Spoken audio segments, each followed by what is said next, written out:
One of the questions we get asked the very most is, do you have a therapist you can recommend for me?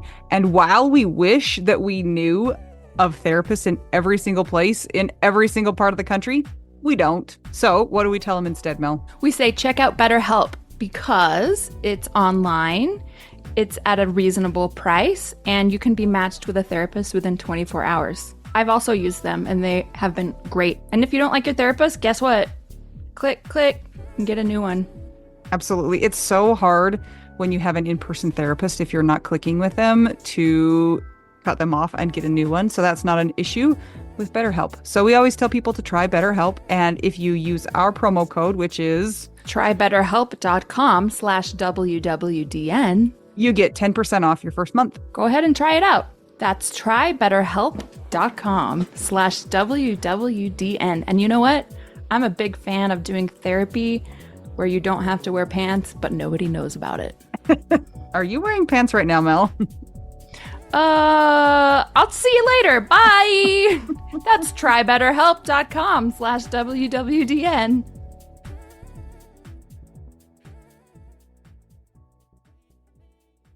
Oh, Anita, who do we have here today? What's going on? I never know what's going on, but I do know who we have today. This is Dr. Kimberly Hubenette.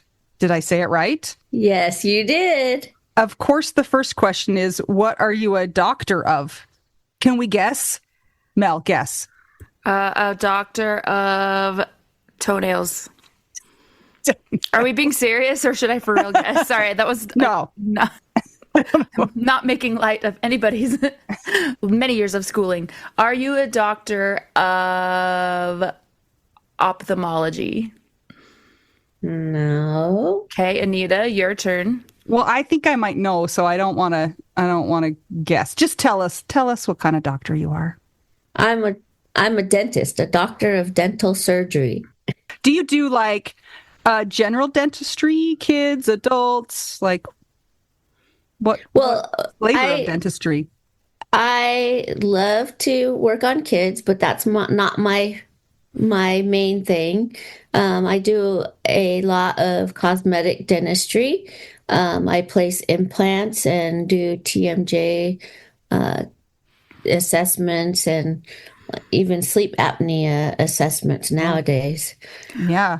Wow. My husband had sleep apnea and then had a surgery for that and then died. So what kinds of things can you help people with as far as sleep apnea? Well, we can't diagnose, but we can offer the dental appliance once the medical physician, does all the tests. And basically, I've had training on how to assess the airway, how to make an appliance for the patient, and assess how to read a sleep apnea test. I have a feeling that Kimberly knew this was what she was asked to talk about on this podcast. She's like, sure. Yeah. Where do you practice? I'm in Sonoma, California. Oh, very lovely. So if anybody's in Sonoma and needs a new dentist, you got a widow friend dentist now. You can call her, maybe. Unless your practice is closed. Oh, no, we're there. We're there. I wish we were a dentistry podcast, but unfortunately we're a widow podcast. So you're a widow, correct? Yes. I'm so sorry. You're in our club. It sucks, and nice to know you. Thank you. Tell us a little bit about your person. My person, my Mark.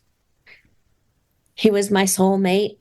In 2019, he passed away. He was a really avid search and rescue person. Whoa. The reason why I say that is because he was a 21-year survivor of a double lung transplant before that time. And then he really couldn't work like an 8-hour-a-day job because he had a lot of different medical, places that he had to go. He had to, get tested. He had to do all these things at Stanford and UC. And basically, he decided that he wanted to do volunteer work. He'd always been a ranger. Then he was in into FEMA with his family, and then he ended up, not being able to do much, so he decided to do search and rescue. So for 10 years prior to his death, he actually was a volunteer. So during the fires that we had in Northern California Oh, from yeah. 2017 to 2019, I think that's what really got his lungs a little more challenged, because before then we were hiking, we were camping, we were doing lots of things. Back up. Why did he need a double lung transplant? You said that very casually, like one day we were walking Oh, along and then he needed a double lung transplant. so he had cystic fibrosis as a Ah, child. okay. So by the time he was 3 years old, he got diagnosed with cystic fibrosis. And as a teenager and so forth, his parents had to, do the like little tapping on his body, his little body. And as he was growing up, he had a lot of challenges with, they wanted him not to go play sports and stuff. But, he actually did play soccer for a while. And then when he went to college, they wanted to try to give him a semi-normal life. But when he went to college, he went to Sac State, and he ended up going to parties and stuff like everybody else. So then that's when his lungs started getting worse and worse. And then finally, he was on oxygen for 2 years, and then he needed the lung transplant. He was on the list for 2 years. Called him up in the middle of the night, and they said, "We have lungs for you. Do you want us to pick you up in the helicopter?" And he said, "No, we're going to just drive," because he didn't want to be on a helicopter. Oh, wow. Yeah, so they drove him to Stanford. Was this before you knew him or did you already know him? Okay, That so was this was before me. pre-Kimberly. Yeah, Yeah, okay. pre-Kimberly. And then how did yeah, you come into the picture? I met him in 2001. We were in Las Vegas. I was with my friends and he was with his friends, and we met at a sushi restaurant. Oh, I was waiting for it to be some wild, wild story. For some people, sushi is wild. I guess that's well, after the sushi, we did go places that were wild. okay. Did you go to Thunder from Down Under? No, we went to, I don't know, it was something like that, but it wasn't. Yeah, It was not the trademarked version. It was like some off the strip pretend version. So you guys hit it off quickly once you met for sushi. Did you guys live in the same area? Because you guys were both visiting Las Vegas, right? Yeah, no, he was from Kenwood, which was around Sonoma area, and I lived in San Diego. Okay. So he had to come visit me a couple times. So by the time like 3 months rolls around, he's moving to San Diego, and he's telling me he's going to find an apartment. Well, I told my parents this, and he never moved out of my house when he came. So, And during all this time, you went to dental school? Yes? yeah, I was already a dentist. Oh, okay. I had already been a dentist for 12 years. When you guys met? Yes. Wow. Yes. And so, I kind of knew about transplants, and but he didn't look like he had to do any of that because he looked normal. The only thing he had was this tackle box full of medications that keeps him alive. Right. So he's like, "Hey, do you care if are you afraid of scars?" And I said, "No." And then he shows me his big scar, his clamshell scar. And for 5 years, he was really okay. He had a job. He was very working out. He had a lot of energy, and slowly in San Diego, he was kind of getting a little bit tired. So then we said, okay, I'll move up to be with you and your family so that you can have the care that you're used to. Even though there's UCs all over, and he had a good physician down at UCSD, it wasn't his physician, Hmm. So we went back up, and I started to practice, and I've been here for 18 years now.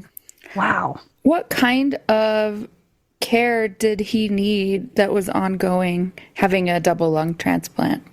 He had to be on autoimmune medication so that it wouldn't have a rejection. And with lungs, there's only about 200 lung transplants that they do a year in the US. Most of them are like lobotomies or lobectomies or like a single lung, but his was a double lung. So it's like over 2/3 of your body. So he could never be off that medication, which slowly changes your body. And That's hard on a yeah, person. so he was supposed to go every quarter to go get his lab tests, and they have like certain like programs that you have to do. And he was kind of a rebel, I would say, because sometimes he would self-regulate himself, you know. But a lot of the lung transplant recipients, they don't have as much energy as he did. Like a lot of them just survive. And a lot Right. of them, like, are happy just getting out of bed and having lunch and going to the store and coming home. I think that Well, sounds pretty good. Let's go yeah, have lunch. right. And so he, on the other hand, he was able to live a full life, I think, because we met. He was able to get married. We were able to go on camping trips. We had a motor home. We had he had a dirt bike, and then I bought a dirt bike, and I learned how to dirt bike with him. And we had like, a Polaris and four-wheeler quads and all of that. Sounds, So, you guys sound fun. Yeah, and he yeah. sounds more active than people I know that have their own lungs. But you know what he said was, it's like being underwater every day to breathe. Hmm. And he just did it because he wanted to live. Yeah. He wanted to live a full life. So did he have a slow decline and did he end up dying directly because of the lung issues, or was there more to that story? I really think that because he was out there in the soot, Yeah. that it got worse, and then he got more depressed, and because he had to be on oxygen after the 2017 fires. And so he would muster up all his energy just to get off of his medication, I mean his oxygen tank, to go to Costco and eat a hot dog. You Oh. know, he was, yeah, he was basically like not wanting anybody to see what he wanted to do. Right. Like he didn't want to be on his oxygen tank. So when he goes to places, he never really wanted to have anything like that. He just would suffer and not be on his oxygen tank for an hour Right. just to look normal. Poor guy. Yeah. So what year was it that he started declining even more? And then will you tell us a little bit about the end part of his life? The last the last 4 weeks of his death, like he was on hospice. His parents didn't want him to come home from the hospital, but I did because he had already, we had already had him do his plan. He already knew that he was going to be um, leaving. And he had so much doubt and energy about this. But when he really thought about it, he was always an atheist, okay? Because he said, why would anybody put me, why would God, if there was a God, why would he put me in a body like this? But he had friends and family that would say, hey, maybe there's something else. So, anyway, to make a long story short, he started talking to his Christian friends like 2 weeks or 3 weeks prior that he couldn't talk. And like they would tell him stories. And he started getting a little bit like happier, like thinking about what life would be when he didn't have his old life. They said it was kind of like an old glove. Your body's an old glove, and then you shed it, and then you get a new body or your new life. Anyway, he had to be on a CPAP machine to breathe because so much carbon dioxide was happening on his body, and he couldn't like breathe oxygen even though he was trying to breathe.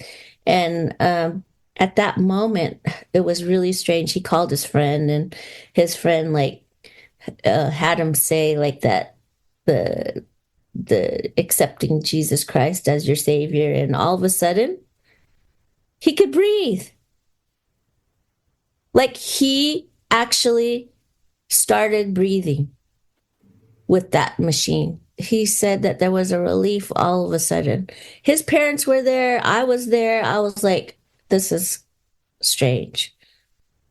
He just let go and was able to allow that machine to help him breathe, where it was just like horrible.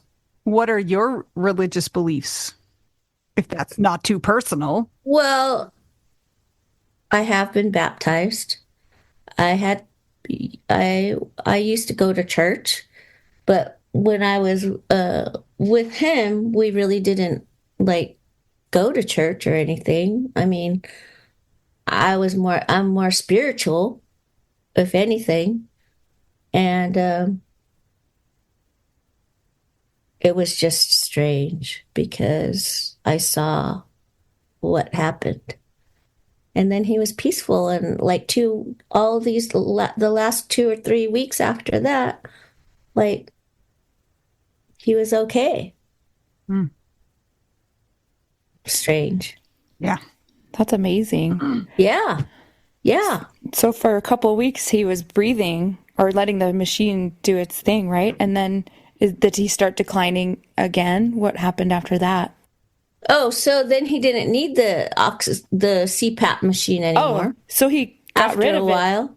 Yeah, he didn't have to, but he has three best friends. And the three best friends would always be on Zoom with him every single like at least 3 times a week. And he would always like make sure that at that specific time when we said, okay, everybody's going to be on Zoom, he looked, he was happy.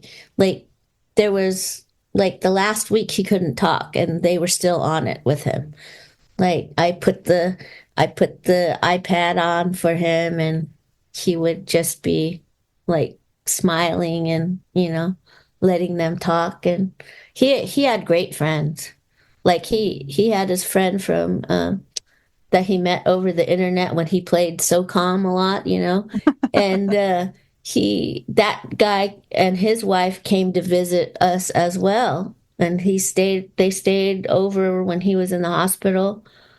Um, there was one friend of his that like used to lay in the bed with him and hang out. It's just he had lots of great friends. Yeah. So, Kimberly, it sounds like you guys knew what was going to happen, that he was not going to survive and he was going to die. Did you feel like you were prepared for him to die? And then did you find that that was not true after he actually ended up passing away?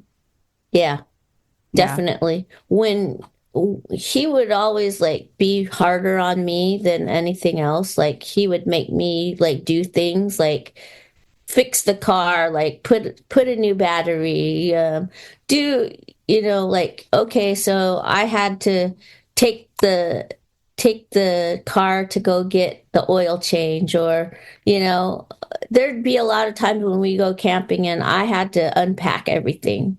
because basically it would be me. And Right. he made me learn how to like do the sewage thing for our motorhome. Oh, You oh know, yeah, it's like, and Yes. put the the gray water. It's water. really hard. You Yeah. have to have a lot of like energy and muscle to You like should have that from all of that, crank it on and dental off. work thing. You should have Yeah, very strong forearms. Yeah, I've been yeah. trying to get Anita to go camping with me with my trailer because I can teach you how to do what is it? The black water for the houseboat. It's brown water. Is it called? No. Is it called gray water or black Yeah. water, I Kimberly? don't Great. know. Well, the Can't sewage is remember. black water. Black water. Yeah, The other part is gray water. The the part that, yeah, in the kitchen, culinary. Yeah. yeah, Oh, is guys, gray water. I'm here to help either of you when you need help with the black water. All your colored water needs. Yes, continue. Well, So I, he showed you a lot of tough love, it yeah, sounds like, and yeah, preparation wise. and I went from a motorhome to over the camper van type of thing, camper over my truck, and then I hit a tree, so then now that's gone with no. the camper thing because it was too tall. So now I'm just in a tent. She's been downgraded to a van down by the river. Yeah. Oh, I love So it. you're running, he passes away. You've obviously got kind of a stressful job. When you run a dental practice, like there's a lot of people kind of depending on you to be really stable. And how did you manage that? Yeah. So I had 9 employees at the time. Yeah, that's too many. Fire them all. And I really had to I wanted him home and I also wanted to be close to him. I didn't want to drive 3 hours to Stanford every day to go see him, and I wanted him home and he wanted to be home too. So, at first, it was whatever Mark wanted.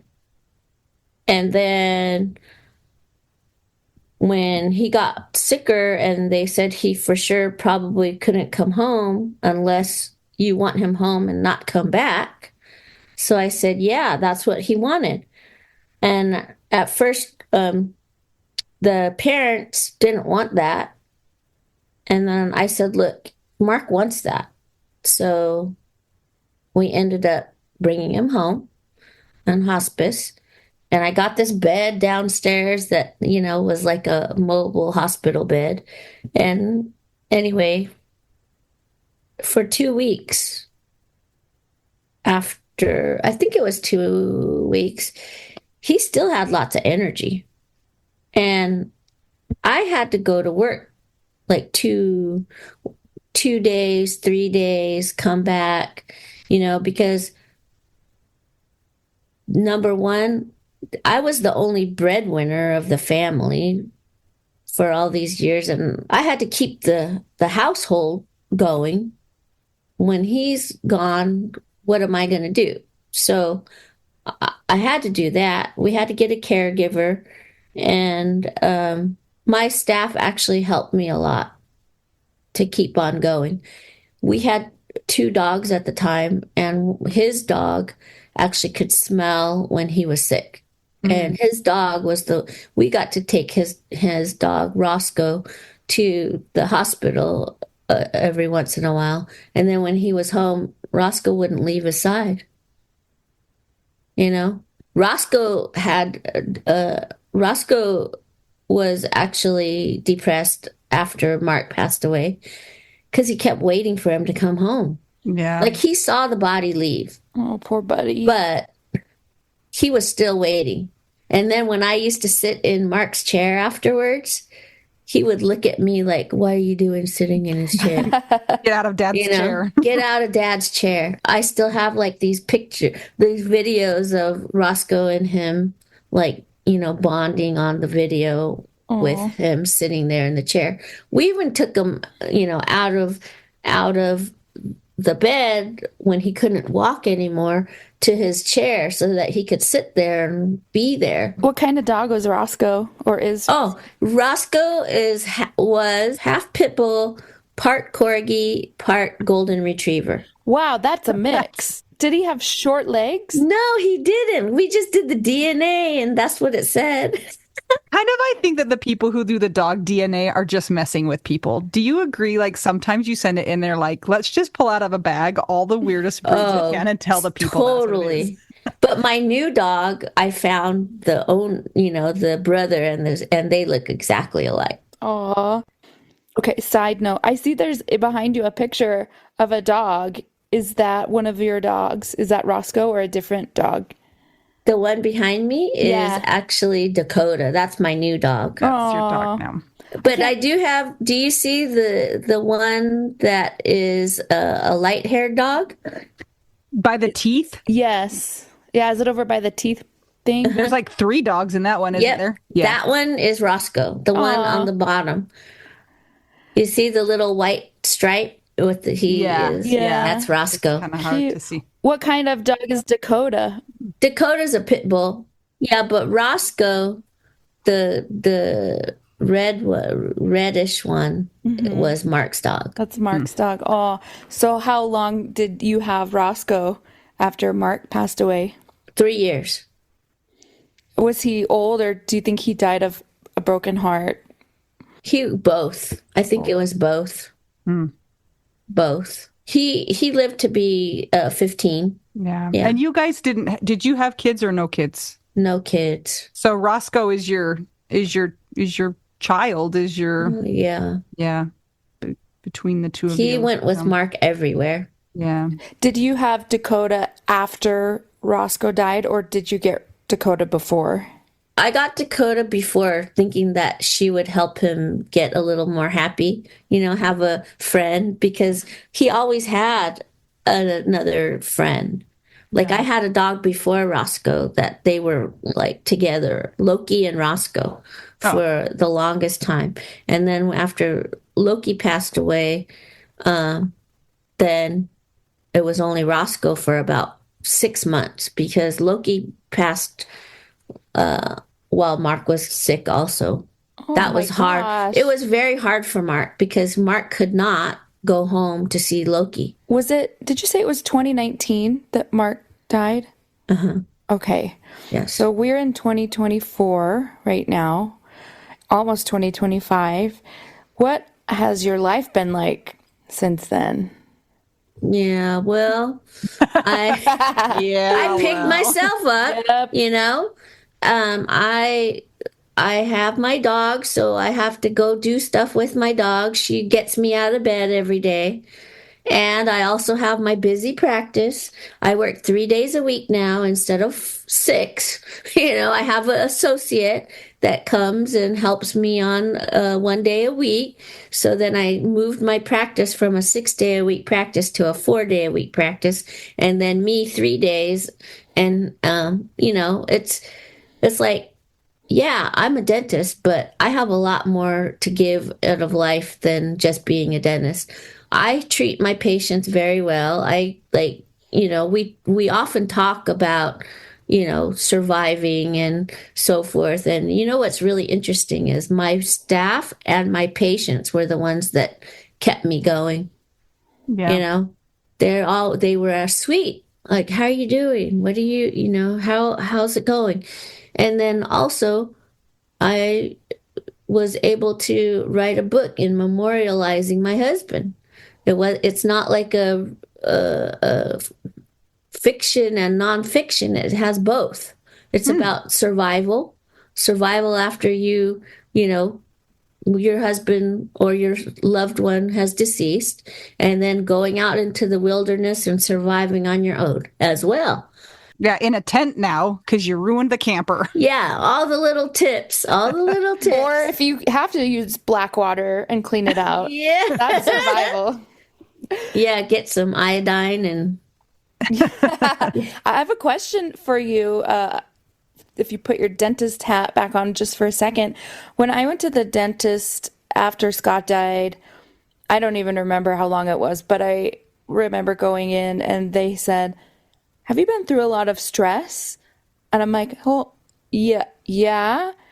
How do you know?" And they said, "We can tell by what we're seeing in your teeth and your gums." So would you tell our listeners a little bit about that, about what you know as far as stress and the body and gums and oral health? Just kind of as, something that might be helpful for all of us. Well, we know that our mouth shows a lot of our stress.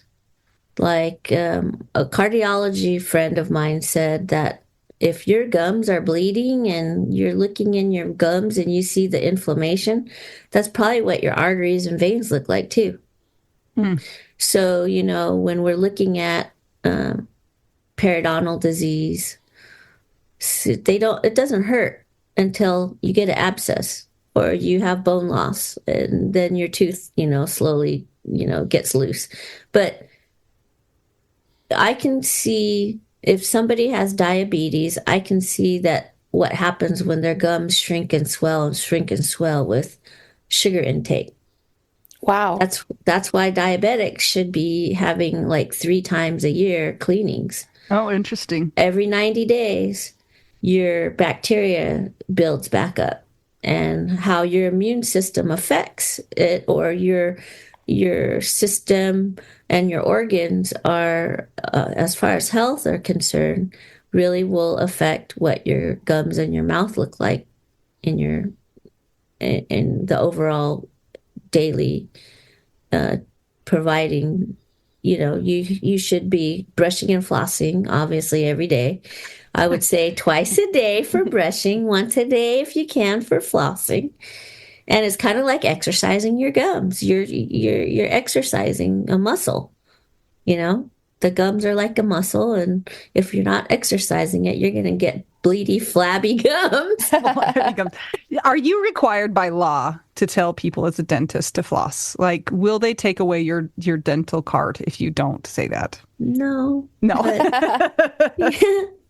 But I would say you should floss. Yeah. You need to get that stuff out of your mouth. It's like rotor-rooter. You got to get it out. I'm a big fan of flossing, everybody. And my daughter, I told her early on in her life that I would only love her if she flossed her teeth every day. And we kind of joke about it all the time. I just want the bar to be really clear on what she has to do to earn my love. And now there's no questions, and it's just to floss. And I think that's pretty easy, to be honest. And very conditional and clear. See? No problem. So, Kimberly, I'm curious if before you wrote your book, if you considered yourself a writer. Is that something that you do or did for fun, or in any capacity before you did the book? Not really. My mom, she was an English major, and she was a teacher. My dad is also a dentist, so he wasn't a writer. But he journals every day. My dad, every day out of the years that I've known him, he could pick up his little notebook and say what he did a certain day, a certain time, a certain anything, and what happened. So no, but it might be in my genetics because of both of them. And I did write down lots of things that happened all the time. So I did have bits and pieces of our life. And Mark used to say, "Oh, you do it when I'm gone because I don't want to do it, but I think you should do it for me." Was it hard? Yeah. How long did it take? It took me about 3 years to get everything going. And the way that I edited it is really interesting because, it can read back to you now. The Word app can read. So that's how I edit my manuscript now. What I did was I had the app read it back to me so that I said, that doesn't sound good. Let me change the words. So it might not be literally like English proof, like great, but it sounds good when you read it. when the AI from Word read it, reads it was so good. That's perfect. That means you need to do an audio version. I do have an audio version. Well, there you go. Perfect. I'm telling you guys, that is the most important part of writing a book for widows because it's so hard to read a book with your eyes after. And so anybody who wants to write a book, you gotta get the audiobook. I mean, you just necessary. Have to. Yeah. Nobody's What's the book eyes called? are working. My book's called Grid, GRID. Okay. Does that Because, stand for something? well, it's like not, I didn't want to put off the grid because there's so many books that are off the grid. Like, so I chose to put grid, meaning Okay. on and off.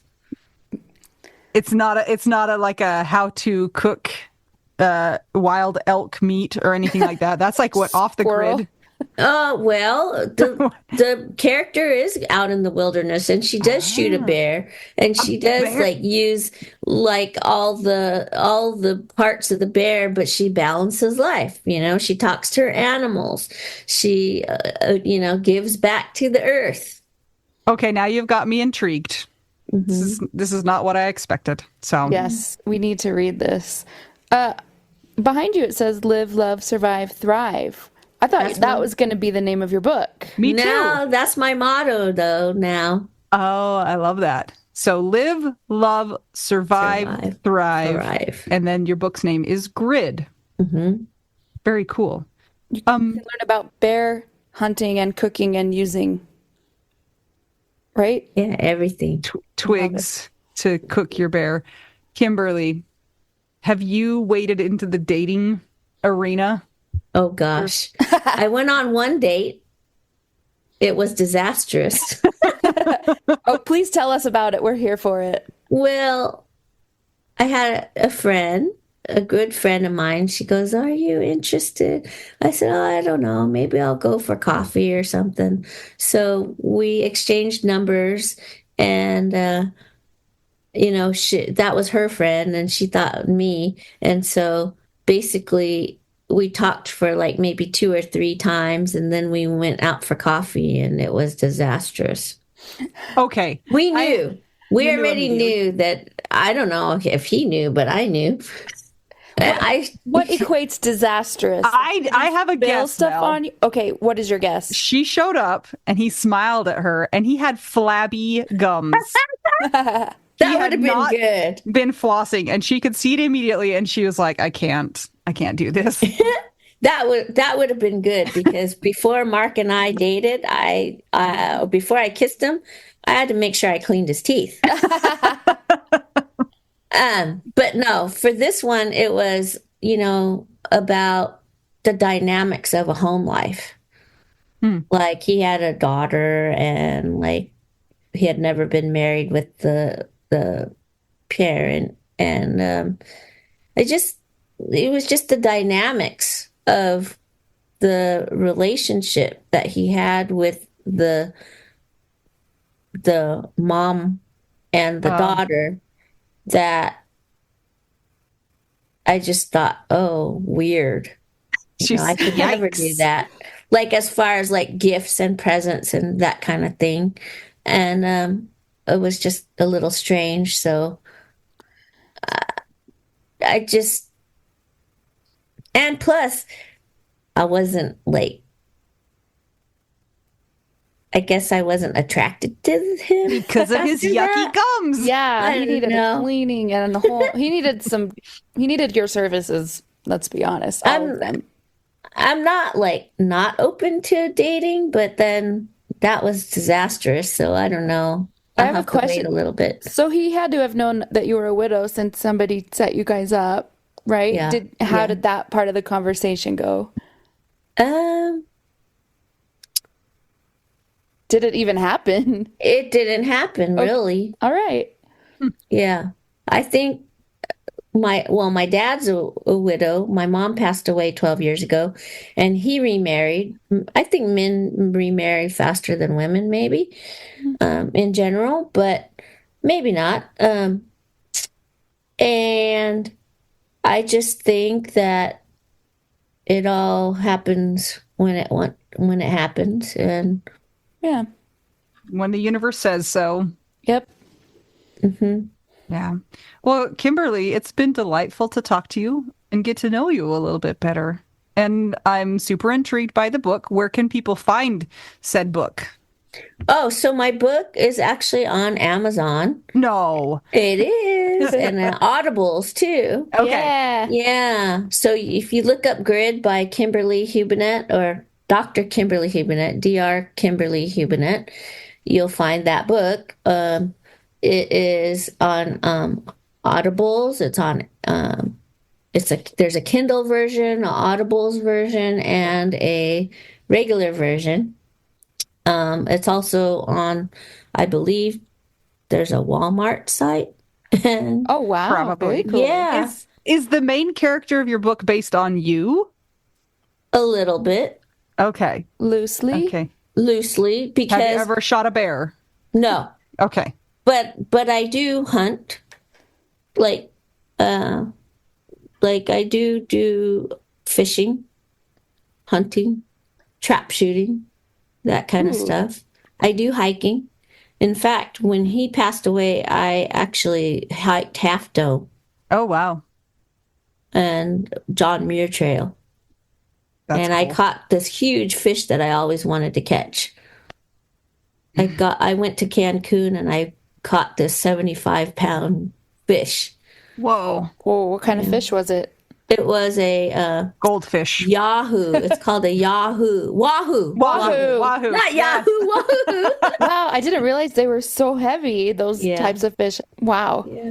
Very Yeah, those Yeah. are like the fish you have to be like strapped down to your seat, or else it will I just pull did, you into the yeah. ocean and then you will be eaten by an orca. So we're But glad that was like amazing. So That's- yeah, that's I'm cool. doing a lot of things now. That You are so multifaceted. And Yeah. just like talking, like looking at you, you wouldn't be like, man, I bet that's somebody who does all these different things. Like you are an onion. You are full of layers. Thank you. I know. Is that a nice thing to say? Yeah. I'm not sure. I think it is because onions provide a lot of beneficial things for lots of recipes, but they're kind of like the unsung hero, Yeah, you know? true. But they're necessary. So I think they're like a nice, It's a good thing. yeah, Okay. it's like an ace in the back pocket. That's you. Okay. Speaking of onions, Kimberly, what is your favorite cheese?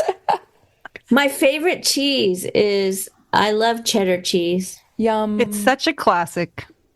You can't Aged go wrong. cheddar cheese. There's this favorite cheese place in Sonoma that has the best cheddar cheese, and I love it. We need to go there, Anita. What's the name of this place? It's oh goodness, you're gonna We're putting her on the spot. put me It's on called the spot. Yay Old Cheese Shop. Of No, Sonoma. it's a little on the Sonoma. corner. It's like it's a little hole in the wall cheese shop. On the corner. We'll come I'll explore figure it and out. find it someday. It'll be a treasure hunt. We love a good treasure hunt. Kimberly, is there anything else that you wanted to touch on before we finish up? Uh, We've gone all over the place, man. I know It's we the have. best. It's an adventure. I hear that you're helping others with what you're doing as well. What are those things that you've been doing that involve other people? Well, a lot of people ask me questions, and I have friends that are on like my Facebook uh, from my school, and I've noticed a lot of people need some assistance with these guidance grief things, and so I started taking people on hikes, and we're doing these retreats locally in my area.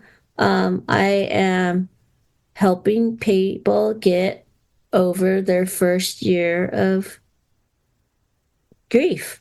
That's And so cool. it's spilling over to other things. I mean, we're learning how to find ways to like learn a new hobby. Like I'll take somebody for their first time to go trap shooting or go fishing or go hiking Or drain the black water from their camper. yeah, there you Yes. go. It's so much fun. And so, or archery, like just try to find something that moves you forward, like find a distraction or find a hobby that you like, and maybe it'll allow you to find new friends and maybe a new love. You never know, right? I feel like you could start the Kimberly Olympics with all of the different categories that you are well versed in. The Kimberlympics. Yeah. I have a lot of energy. Good. I'm glad you're using it for good and not for evil because Yeah. what will we For do? evil, like Pinky and the Brain. Yes. That ages us in a very specific category, Mel. Yes. Pinky brain. Well, Kimberly, thank you so much for joining us today and sharing your story. If people wanted to know more about the hiking and that kind of situation, how would they find you and contact you? Well, they can email me at Kimberly at drkimberlyhubenette.com. All right. We will link to that in the show notes. Thank you, everybody, for joining us today. We hope you've enjoyed this episode. And thanks for just listening. We really appreciate it. If you want to keep the podcast going, will you check out our Patreon? It's patreon.com/WWDN. If you'd like to buy us tacos, go to buymeacoffee.com/widowwedonoww. And we always love a nice rating and review on Apple Podcasts or Spotify. And until we get to talk to you again, I'm Anita. I'm Mel. And I'm Kimberly. And we are just two young widows and one onion of a widow. And we're all just trying to figure out widow. We Do. Now.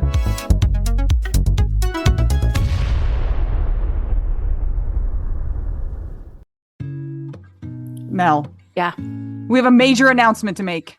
go for it. Did you know that right now all plans on Mint Mobile are what? $15 a month. Okay, that's truly ridiculous. Do you know how much regular cell phones are? Yep. $1 bazillion a month. 15 is less than that. New customers get 3 months of unlimited premium wireless for $15 a month if you sign up right now. And guess what? I use it. I love it. I've used it all over the country, all over the world, and it's great. And if you're wondering about phones, they have those available as well, or you can just port your own number and your current phone over to Mint Mobile. They make it so easy. So if people are interested in trying out Mint Mobile, how can they go about doing that? Go to trymintmobile.com/WWDN. And you know what's interesting? When my dad died, we actually put his phone on a Mint Mobile plan because it kept his number going, but it was $15 a month. So there you go. And there's different storage plans, but you might as well just get the unlimited because it's $15 a month. Absolutely. All right, go try it today. That's trymintmobile.com/WWDN.